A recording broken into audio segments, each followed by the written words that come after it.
शंकर की दया होती है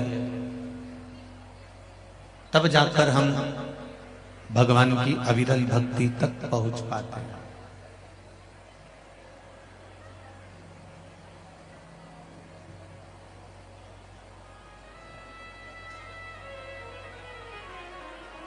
जिंदगी में मानव देह को धारण करना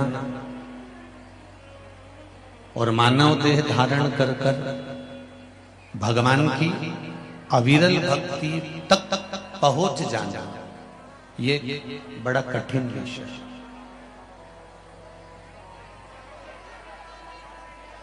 जिसने मृत्यु लोक में जन्म लेने के बाद भी अगर भगवान का भजन नहीं करा, मृत्यु लोक में जन्म लेने के बाद भी अगर कीर्तन स्मरण मंत्र जाप नहीं किया है, तो महाराज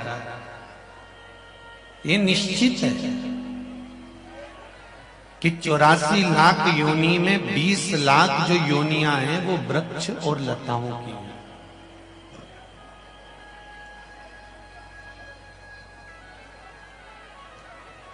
ये 20 लाख जो योनियां हैं, वृक्ष बन जाना, लता बन जाना, पेड़ बन जाना, दुर्वा बन जाना, पौधा बन जाना, ये 20 लाख योनियां केवल हम दूसरों को जो अपशब्द कहते हैं, दूसरों को जो ताने देते हैं, दूसरों के लिए जो आड़ा टेढ़ा बोलते हैं, दूसरे के लिए हम काली का संबोधन देते हैं या गलत विचार रख लेते हैं,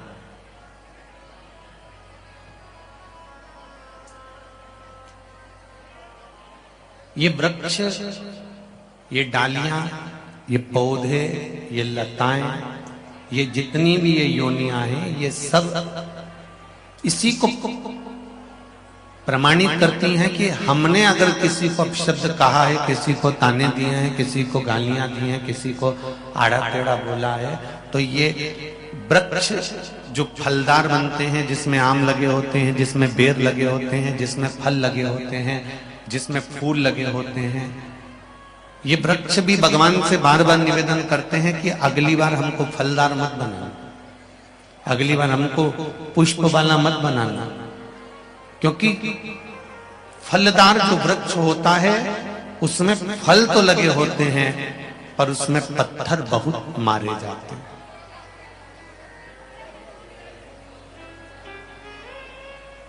फल तो लग गए पर पत्थर बहुत मारे। उसी प्रकार शिव महापुराण की कथा कहती है, आपने किसी को अपशब्द कहा होगा, आपने किसी को आड़ा टेढ़ा बोला होगा, आपने किसी को आड़ा टेढ़ा शब्द से संबोधित किया होगा, कुछ बोल दिया होगा, तो वृक्षों में भी एक वृक्ष फल वाला आपको बना दिया जाता है, जिससे जिसको आपने गालियां बकी होगी, अपशब्द कहा होगा, ताने दिए होंगे, तो वो आड़ा टेढ़ा जिसको बोला गया होगा वो आप पर पत्थर का प्रहार कर।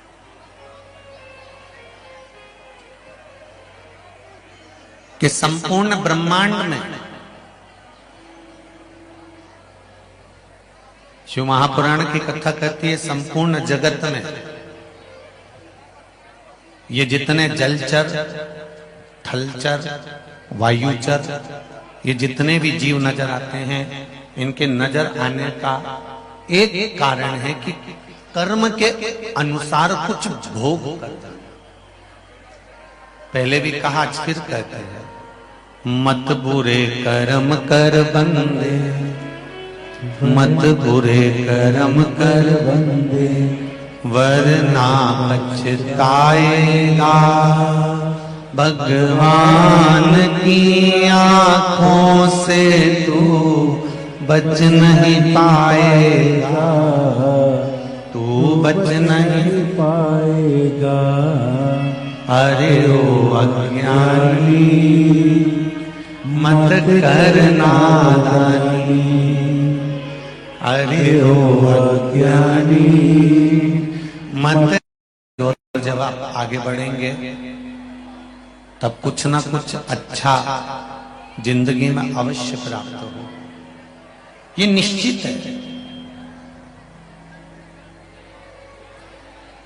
एक बात का स्मरण होगा आप लोगों को, आप में से कितने लोग हैं जो भगवान के मंदिर में दिया लगाते हैं? हाथ उठाओ जरा। सभी लोग लगाते हो? रखिए। मंदिर में दिया, मंदिर में दीप क्यों जलाया जाता है?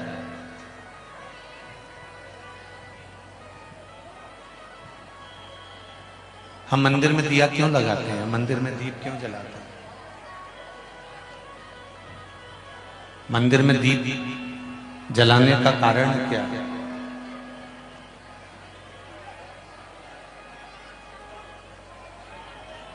किस लिए?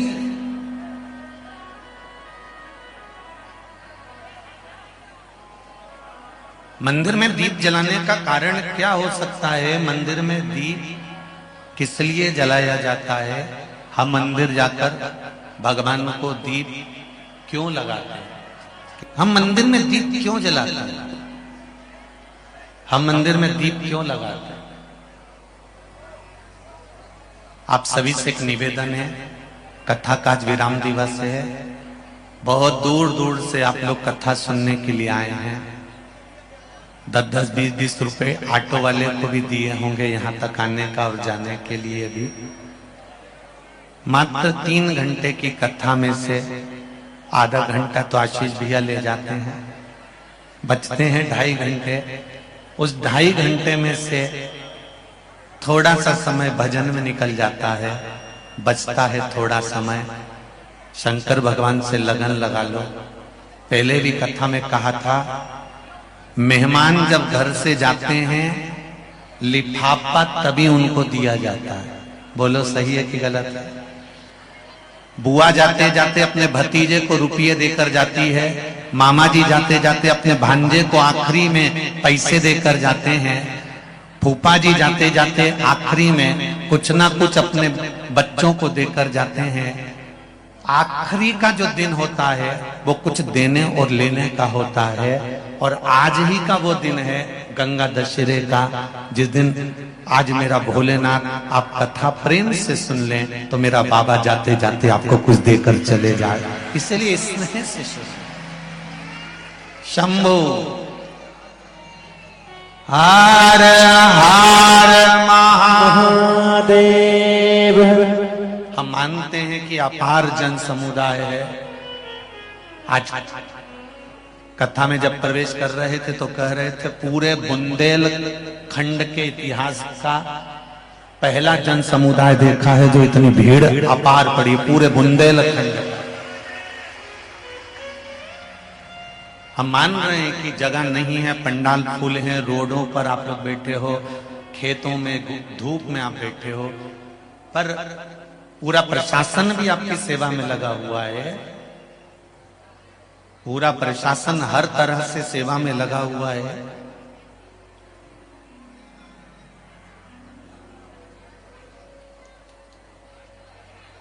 शिव भक्ति में, शंकर के स्मरण में आपका चित्तवृत्ति, आपका मन परमात्मा को दिया। दिया क्यों लगाते हैं? हम मंदिर में दीप क्यों लगाते हैं? दिया लगाने का कारण क्या होता है? दिया लगाने का केवल एक कारण होता है, हम भगवान के मंदिर में प्रकाश करने के लिए दिया नहीं लगाते। हम भगवान के मंदिर में उजाला करने के लिए दिया नहीं लगाते। शिव महापुराण, पद्म पुराण और हमारा शास्त्र वर्णन करता है कि हम जब भगवान के मंदिर में दिया लगाते हैं, दीप प्रज्वलित करते हैं, तो दिया परमात्मा के लिए नहीं लगाते। जब हम दीप प्रज्वलित करते हैं तो जैसे ही मंदिर में प्रकाश होता है वैसे ही हमारी जिंदगी में चारों तरफ प्रकाश होना प्रारंभ हो जाता है।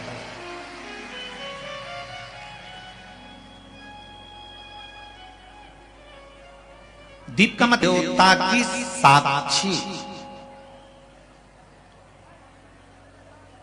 शिव पंचायत, शिव महापुराण की कथा आप लोगों ने सुनी थी। शिव पंचायत, शिव महापुराण की कथा यदि आप लोगों ने सुनी थी तो उसमें वर्णन करा था कि प्रत्येक पूजन में, अर्चना में, यज्ञ में, अनुष्ठान में भगवान की भक्ति में सूर्य की साक्षी होना जरूरी होता है।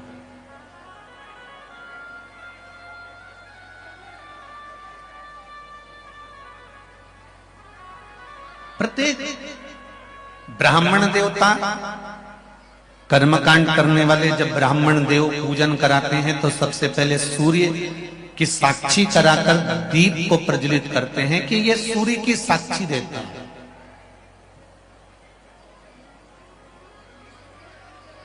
ये केवल सूर्य नहीं है, ये केवल दीप नहीं है, ये सूर्य की साक्षी देने वाला है।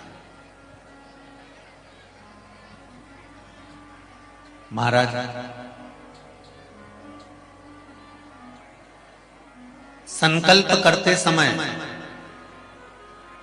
हाथ में जल लिया जाता है, संकल्प करते समय हाथ में अक्षत चावल लिया जाता है, संकल्प करते समय हाथ में खुला पैसा लिया जाता है, संकल्प करते समय एक गोल सुपारी हाथ में ली जाती है, संकल्प करते समय हाथ में पुष्प लिया जाता है।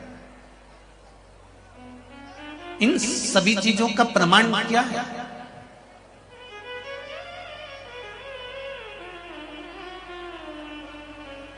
क्यों इन चीजों का प्रमाण कहा गया कि संकल्प लेते समय हाथ में जल लीजिए, संकल्प लेते समय हाथ में चावल लीजिए, संकल्प लेते समय हाथ में आप कुछ मुद्रा धारण कर लीजिए, कोई सुपारी ले लीजिए, जल ले लीजिए। इनका प्रमाण क्या है? अगर किसी कर्मकांडी ब्राह्मण से पूछेंगे तो वो बताएगा इस जल में, अक्षत में, सुपारी में, मुद्रा में, पुष्प में हमारी एक पीढ़ी संकल्प देने के लिए नहीं आई है। जब ब्राह्मण संकल्प छुड़ाता है, गोत्र बुलवाता है, नाम का स्मरण ब्राह्मण देवता कराते हैं, तब हाथ में जो वस्तु रखी होती है वो वस्तु केवल एक कुल को तारने वाली नहीं होती, वो संकल्प देने वाली वस्तु 7 पीढ़ी को तार देती है, 7 कुल को तार देती है। उसी तरह मंदिर में लगाया गया दिया केवल मंदिर को प्रकाशित नहीं करता, मंदिर में लगाया गया दीप केवल मंदिर को उजाला नहीं करता, मंदिर में लगाया गया दीप सबसे पहले अगर प्रकाश देता है, सबसे पहले उजाला देता है। तो हमने जैसे ही दीप को प्रकट करा और प्रकट करते से वो दिए ने सबसे पहले प्रकाश हमारे हृदय में करा और हमारी जिंदगी में करा। महाराज जो बुजुर्ग होते हैं ना, बड़े होते हैं ना, वो हमेशा ज्ञान की बातें ही करते रहते हैं और आपको समझाते रहते हैं। हाँ, छोटों को थोड़ा सा क्रोध आ सकता है, बच्चों को थोड़ा सा गुस्सा आ जाएगा, क्या मम्मी तुम रोज रोज एक ही बात लेकर बैठ जाती हो, क्या पापा तुम रोज रोज एक ही बात लेकर बैठ जाती हो, ऐसा होता है। एक दिन एक पिताजी अपने बच्चे से रोज कहते थे, बनो तो श्रवण कुमार बनो, बनो तो राम बनो।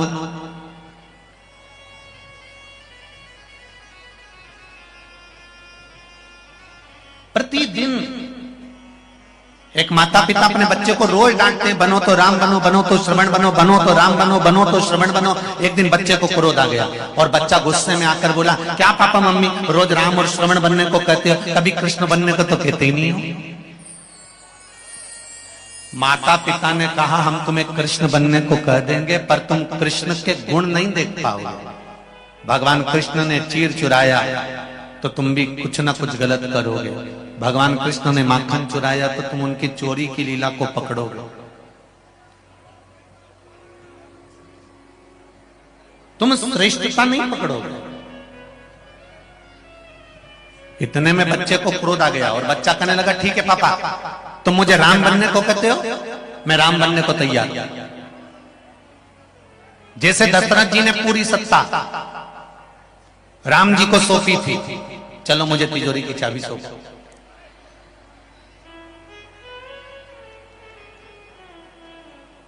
बड़ों का छोटों को जो उपदेश होता है वो ज्ञान प्रदान करने वाला होता है। छोटों को जो उपदेश दिया जाता है वो ज्ञान के लिए दिया जाता है। और बहुत समझने वाली बात है, बाजार में तुम्हारे सागर में आम की कीमत कितनी है? जम के बोलो जरा। 60 रुपए, 80 रुपए, 100 रुपए किलो। सेवफल की कीमत कितनी होगी? 60 रुपए, 80 रुपए, 100 रुपए। जितने भी गीले फल होते हैं, अंगूर है, सेवफल है, आम है, संतरे हैं, मौसम्बी है, चीकू है, केले हैं, ये जितने भी गीले फल हैं, बाजार में जाकर इनकी कीमत पूछोगे तो 100 रुपए, 80 रुपए, 40 रुपए, 50 रुपए इतनी कीमत होगी। और बाजार में ये तो गीले फल हैं। और सूखे जो फल होते हैं, जैसे अंगूर की कीमत पूछो, और अंगूर जब सूख जाए, उसकी जब किशमिश बन जाए, उसकी कीमत पूछो कितनी होगी। किशमिश की कीमत अंगूर की कीमत से ज्यादा होगी कि नहीं होगी? अरे जम के तो बोलो, होगी ना। गीले फल की कीमत कम होती है और सूखे ड्राई फ्रूट्स की कीमत, सूखे फल की कीमत ज्यादा होती है। उसी तरह एक साधारण सा युवान व्यक्ति और एक बुजुर्ग व्यक्ति, इन दोनों में सबसे ज्यादा जो कीमत वाला होता है वो बुजुर्ग होता है, क्योंकि उसकी सूख कर कीमत हो गई।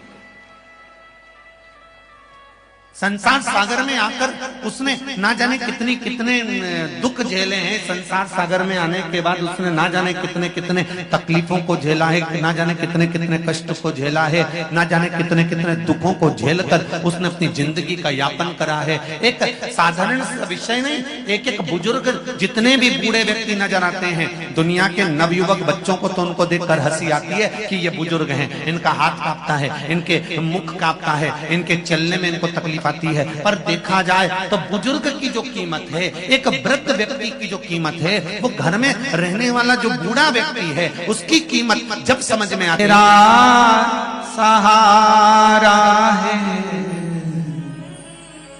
मेरी नैया का तू किनारा है, मेरी नैया का तू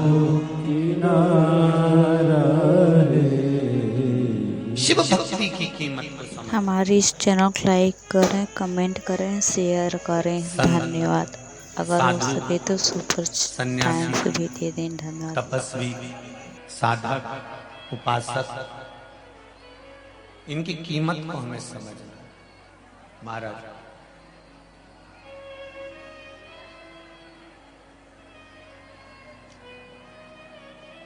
इनकी कीमत को हम समझें।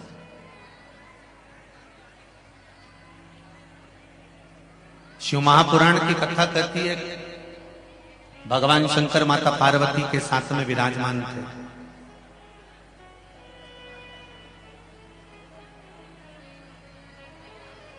भगवान वो घड़दानी मां जगतजननी के साथ में विराजमान,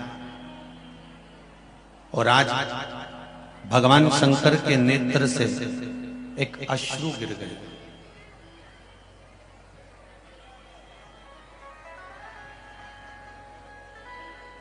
भगवान शिव के नेत्र से एक अश्रु गिर गया, और नेत्र बंद करने के बाद जो अश्रु गिरा, उस अश्रु से एक पुत्र ने जन्म लिया जिसका नाम था अंधकासुर।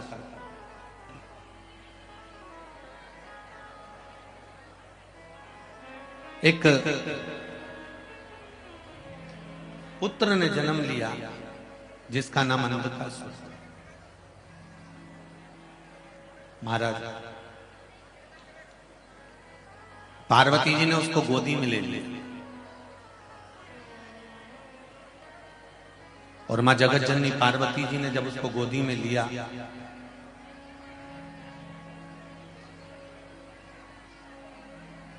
और गोदी में लेकर मां पार्वती उसको शिवजी के सम्मुख में लेकर आ गई। शंकर भगवान के सामने लेकर आकर माता पार्वती जी ने कहा, ये आपका पुत्र है।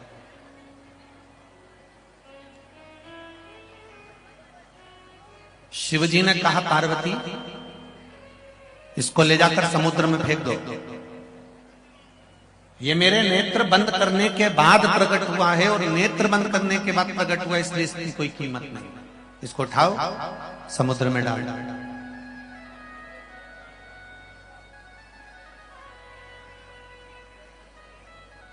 उठाकर इसको समुद्र के अंदर डाल दीजिए, फेंक दीजिए।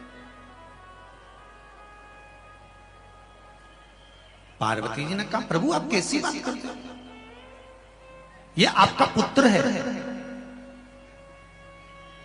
ये आपका बेटा है। शिवजी ने कहा, सुनो पार्वती, अगर ये मेरा पुत्र है तो इसके भीतर के जो विकार होंगे, इसके भीतर में जो भाव होंगे वो मेरे जैसे होना चाहिए, समर्पण के भाव के होना चाहिए। इसको उठाओ और समुद्र में डाल दो। पार्वती मैया बेटे को समुद्र में नहीं डालना चाहती थी। शिव जी ने थोड़ा सा क्रोध करा, बोला, तब माता पार्वती ने उसको समुद्र में डाला। समुद्र में हिरण्याक्ष रहता था, हिरण्याक्ष ने उस बालक को पाल पोस कर बड़ा कर लिया और हिरण्याक्ष ने अपने पास उस बालक को रख लिया। हिरण्याक्ष मर गया, प्राण छूट गए, अंधकासुर की सत्ता स्थापित हो गई। अंधकासुर ने ब्रह्मा जी से वर प्राप्त करा, ब्रह्मदेव का तप करा, साधना करी और ब्रह्मा जी से वर मांगा। ब्रह्मा जी ने कहा, मांगो तुम्हें क्या चाहिए? तो अंधकासुर कहते हैं, मुझे वर दीजिए कि मेरे प्राण ना छूटे, मैं मरूं ना।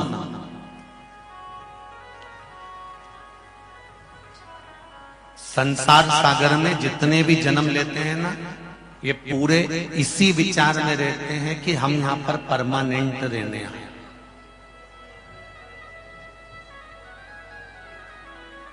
अच्छा, ज्ञान सबको है, थोड़ी सी भी बात करो ना किसी से तो ज्ञान की बातें सब करते हो, रे भैया एक ना एक दिन तो जाना ही है। अब बताओ, महाराज जी से ज्यादा ज्ञान तो संसार के हर व्यक्ति को, कि उसको ये मालूम है कि एक ना एक दिन जाना है।